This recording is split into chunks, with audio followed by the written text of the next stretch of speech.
name is Matt.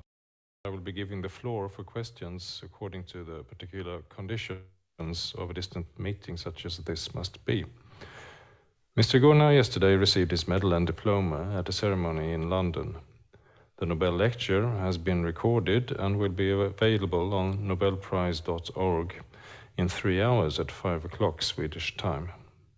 On Friday, the Nobel Prize Awards ceremony for all the laureates will be held in Stockholm, with the laureates absent.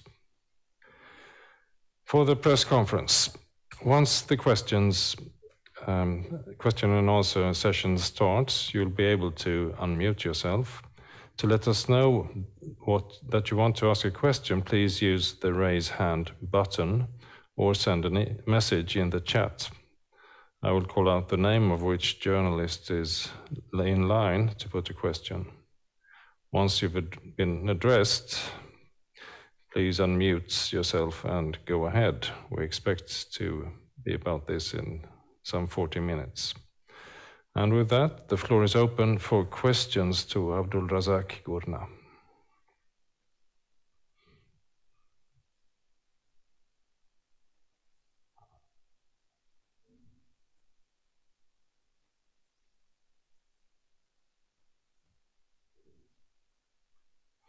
And the first question comes from Erika Josefsson, TT News Agency.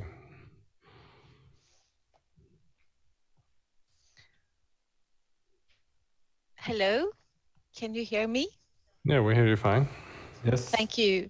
I wonder if I could ask if how the British government or the British administration, if they have expressed their congratulations yet to Mr.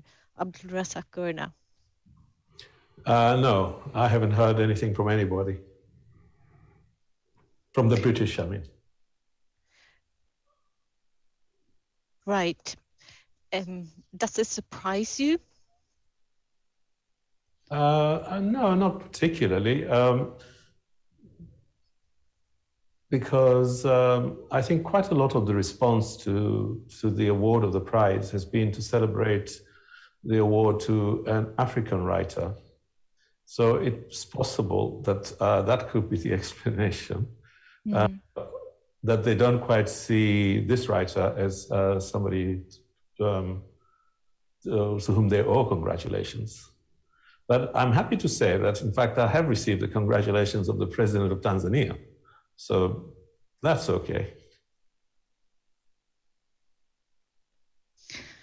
If I could ask another question, I would also like to ask how the Nobel Prize so far has affected your writing, if you have been able to write since you have gotten these news.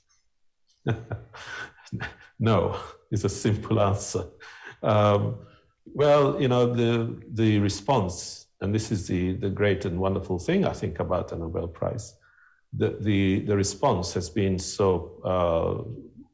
powerful and overwhelming that everybody wants to join in congratulating or in wanting to ask questions or etc. There hasn't really been time to write, but there will be. Thank you.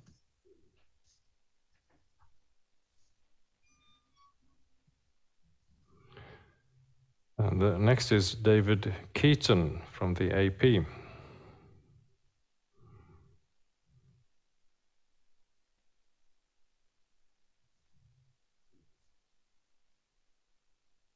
In a little while.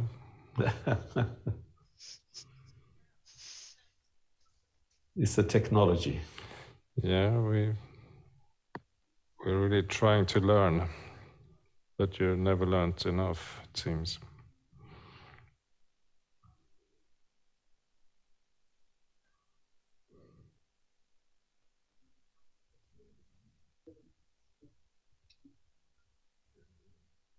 I'm not getting involved.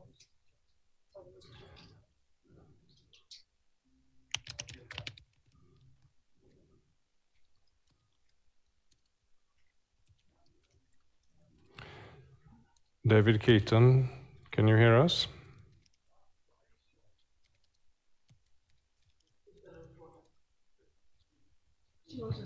It seems we have some kind of pause. Erika is still in the picture, but while we're waiting, could I ask you maybe, Abdulrazak, it's been precisely 2 months since we last spoke. Yeah. Actually spoke in real time. You didn't believe me then. I'm happy to see that you hopefully believe me now, but could you say something? I believed you very quickly afterwards. It's just, Yes, at 1 o'clock. just the initial reaction, yeah. Yeah, we did have 2 years ago some pranksters actually tricked an author from Great Britain as well. That they really even faked the telephone number. So he really thought someone was calling from Sweden. So you see, I was wise then to be cautious, wasn't I? Well, I don't blame you at all. I thought that was fairly natural. I was happy you didn't throw the telephone down. Could you say something more about how these 2 months have been? Yes, it's been immediately, really, within minutes of the announcement onwards, there's been a great deal of activity, people making contact. At first, journalists, which is fair enough, and there was a lot of deal of talking to journalists. And then in due course, people who, some of them I knew, some of them I didn't, just people sending their personal good wishes, congratulations, and so on. Yeah. And then subsequently, since then, it's been publishers from different languages, different countries, talking to my agents, etc. I see. Now we have a change in picture here. I can see Associated Press TV on the image. David Keaton, are you with us?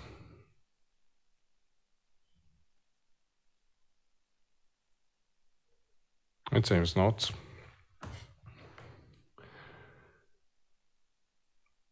So have you received many invitations for the coming year?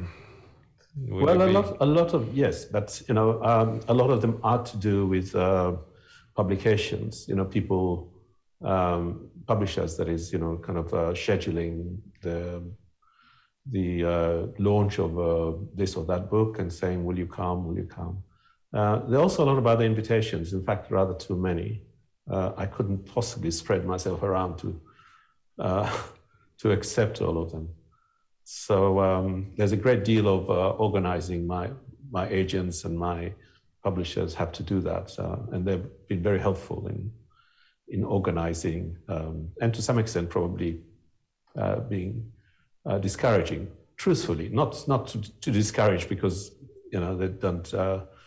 We're not appreciative of all these invitations, but because they just can't be fitted in. There are too many people wanting this, that, come and do a seminar, come and do this. So it has to be rather selective for that reason. I'm certain, but you do manage to get through the email box, at least. Yeah. It's pretty much an all-day business, like being at work, reading emails, and deciding whether it's possible to respond straight away. In some cases, you can consult with advisors and look at the diary or whatever. Could you tell us something about the ceremony yesterday? You were at the Swedish residence. Yes, it was terrific. It was a very, very nice ceremony. It was only a small group of people, mostly my family, my children and their partners and a few friends, and my editor and my agent and that kind of thing. So I knew everybody who was there, and I liked everybody who was there. So it was very good, and the medal is very beautiful, and the team there, the ambassador and her team, were very welcoming and very efficient, and etc. It was a lovely afternoon. I'm happy to hear that. It seems we have a new name here, Judith Mora from Agencia EFE. Are you with us? Yes. Hello. Hi. Can you hear me? Yes, we hear you well. Yes, hello and congratulations. I wanted to ask you if you could please tell us what are the issues that interest you currently and that could form part or inspire future writing? Well, the issues that have interested me have been there more or less, throughout my writing career. That is to say, most of the time I've been writing about experiences that I'm familiar with, not necessarily my experiences, but I'm familiar with experiences like dislocation, being from one place, going to live in another place, trying to understand that experience, trying to understand it from the point of view of both what I know, but also what I read about, what I hear about from other people. I've also been interested in the way our world has been transformed by colonialism, European colonialism in particular. It's not really just a matter of something that happened and it's now over, but something that happened and its consequences are, still working through our lives today. So those things, and I'm also just interested in the kinds of things that makes us human. Affection, love, cruelty, injustice. So in that respect, those have been running throughout my, my thinking, my teaching, my writing, my adult life, my reflections. And it is impossible to escape these things if your eyes are open. Do you think, were you interested in Barbados becoming a republic, for example? Do you follow the Commonwealth? And do you think that in the years to come, the whole setup might change with the changes in the monarchy?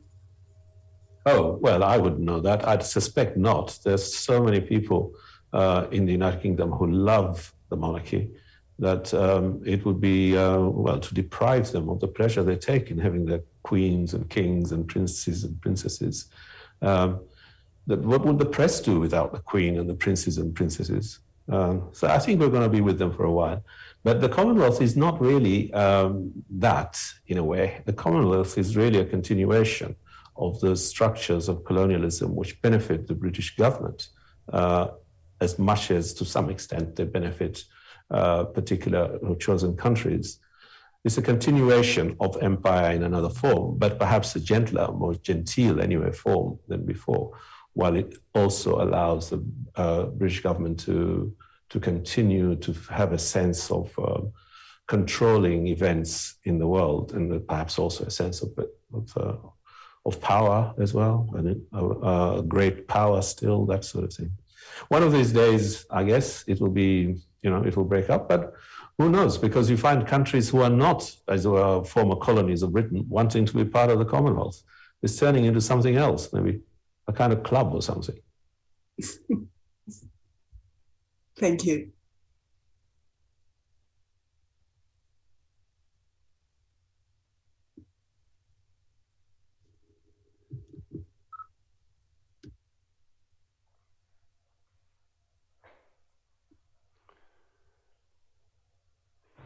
Awaiting the next question, I might be able to ask you about, we can see obviously the relation between your writing and your being a scholar, but what would you say something about the relationship between teaching and writing?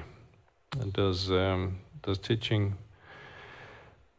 grow ideas for writing and vice versa? Yes, there is an overlap without question, or there was, because I'm not teaching anymore, but there was an overlap. It wasn't a direct one. It wasn't like one informs the other in a direct way. But I would, as I'm teaching something or as I'm reading something for teaching, I would perhaps think that's a very beautifully done piece of writing, and I wonder how that was achieved, and maybe I might kind of be envious and think, could I do something like that? but I don't think it was a direct connection or direct influence, because I felt that the things that interested me and concerned me, to be perfectly honest, were not really being dealt with enough. So I felt I was doing something of my own in the writing.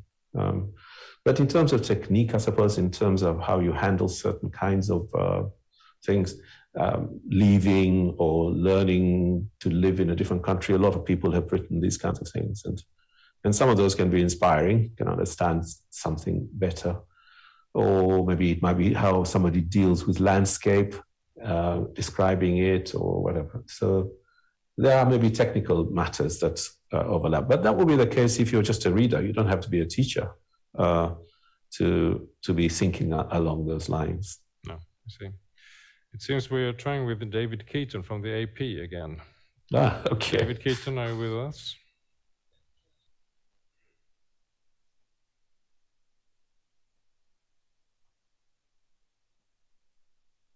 Doesn't look like it. No, no sound of David.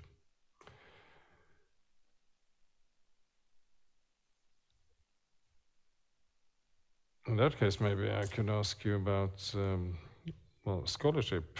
On the one hand, you always work with sense of belonging or lack of sense of belonging, and in a way, this international gathering of scholars that you've been moving about, has that worked as some kind of a place of belonging? Yeah. Yes, indeed. Yeah. No, it was always very good to know that you were able to have conversations with people who shared and understood the things you valued as well, and you value the things they valued as well. So sure, that was a place of content in a way. That was a place where you knew you could speak to each other. But of course, not all academics talk sense. Some of them don't. And not all scholars are tolerant and interesting people. So it's you build a network of relations, I suppose, relationships with people you can talk to. This is both because of shared interests, but also because of, I suppose, shared sensitivities or shared concerns about how to relate to each other. But yeah, it is a place of belonging in a way. I always myself found scholarship, international scholarship, to be more of a home than the home departments, in a sense, at least. Yeah. One thing that is often commented upon is the motivation. 1 minute, please. Yeah, there is place for questions from the journalists gathered. I should try not to put too many questions to you, maybe, but please, all who are with us, you're welcome to put questions.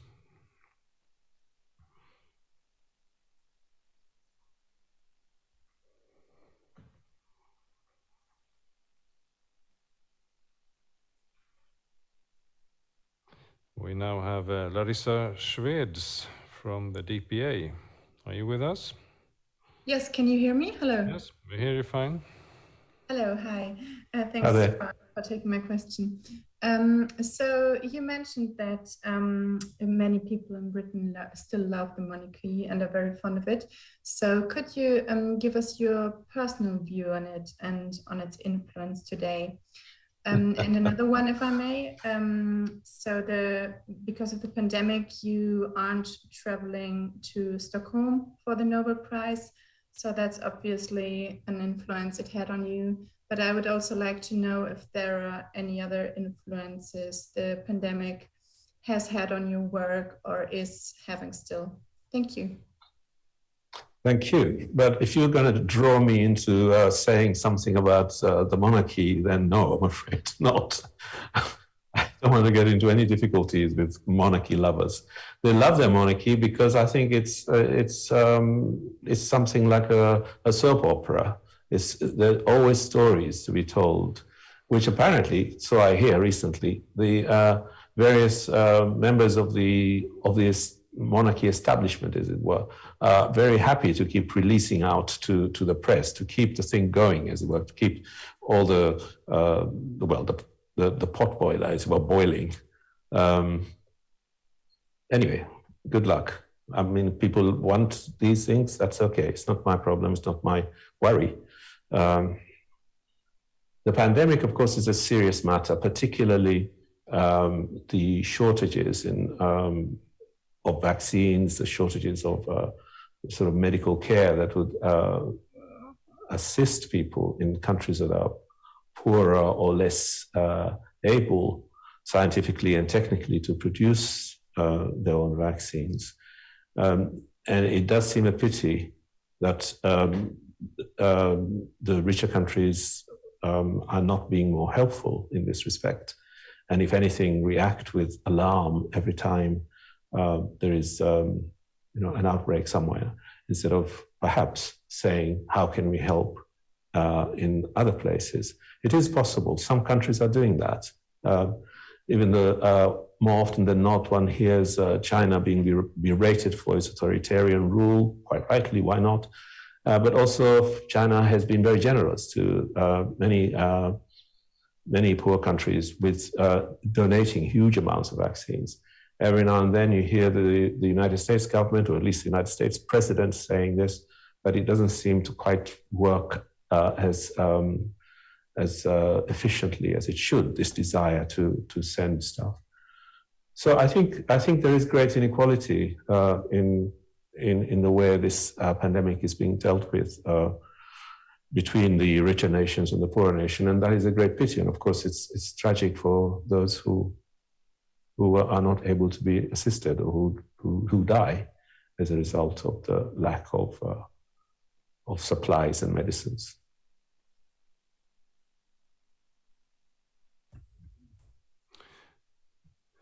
And David Keaton. Yes, Here you are. The elusive David Keaton is here at last. Apologies for earlier, a few technical issues on our end. Thank you very much, and congratulations, sir, again. The question I would like to ask is, returning to the question of migration. You live in Canterbury, just 30 miles from Dover, I think, where we have had, for the past decade, schools of thousands of people trying to cross, but schools dying, and just recently trying to make the crossing from Calais to the UK. What is your thoughts on how two of the world's largest economies are handling a problem which is so specific in terms of this migration? There's lots of migratory issues around the world, but this is one very specific one between two countries that has solutions that could be implemented.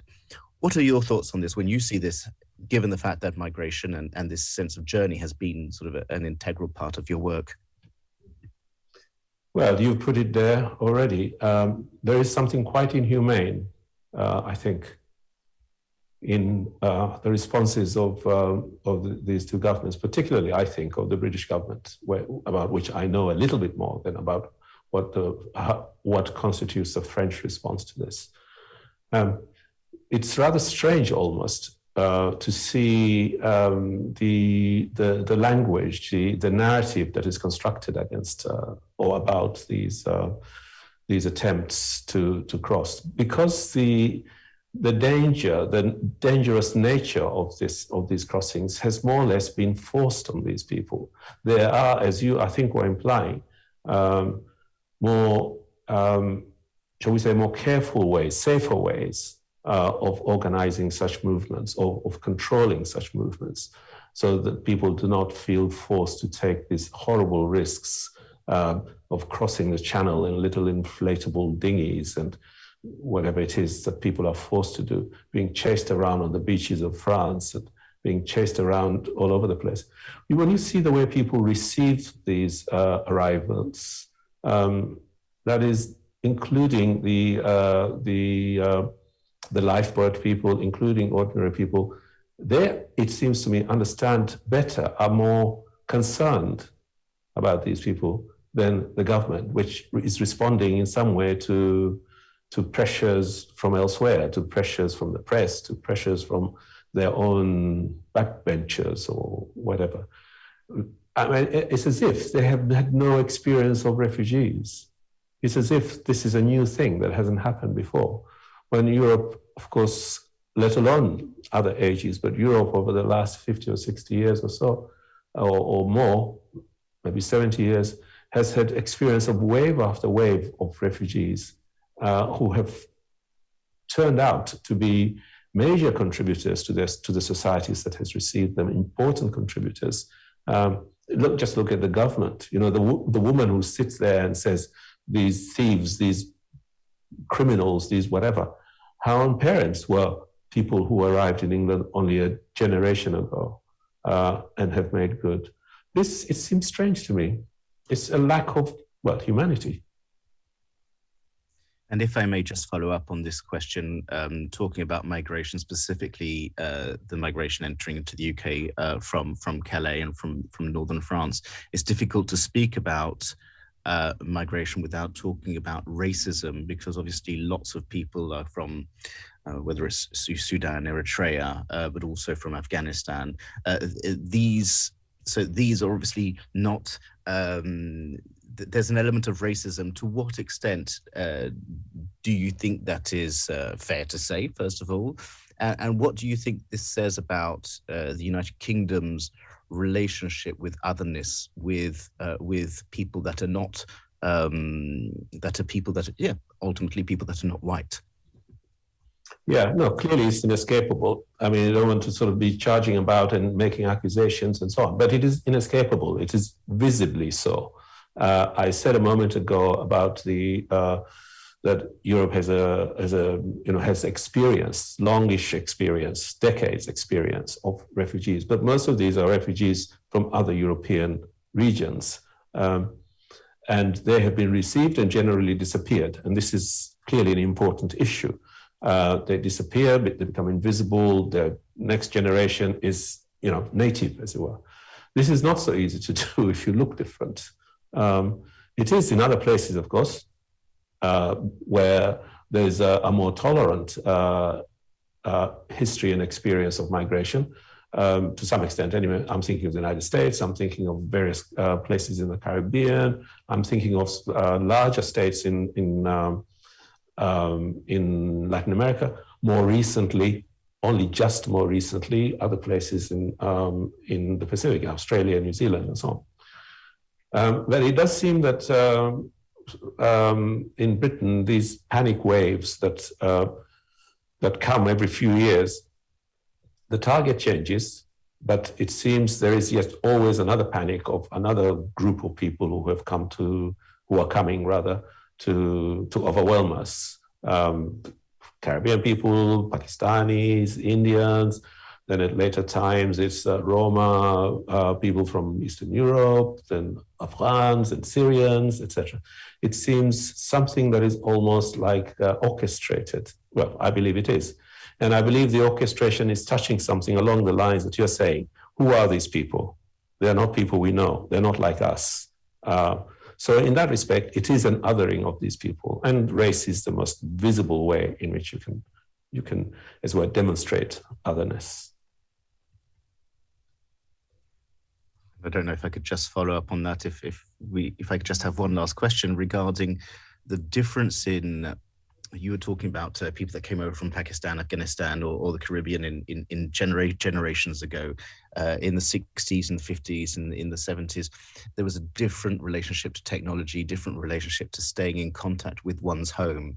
How do you, in your maybe conversations maybe that you've had with people that have arrived more recently, how do you estimate or how do you see the changes in technology and the experience of the refugee? Yes, you're quite right. Of course, the internet and the mobile phone has made a tremendous difference. Perhaps it's also made a difference in the mobility of people. That is to say, people are able to contact each other and say, "Where are you? I'm coming to join you," etc., etc. Whereas I expect in the earlier period, it was both a more laborious business, dislocating or migrating, and also resulted in silences Perhaps it was easier to manage from the receiving country point of view. But the internet and the mobile phone has made a big difference, not only to migration, of course, but also has made a big difference to mobility, as I said, to the way people move. Thank you. Thank you, David Keaton. I'm happy that you could be with us at last. Now, there is the possibility to ask a question still.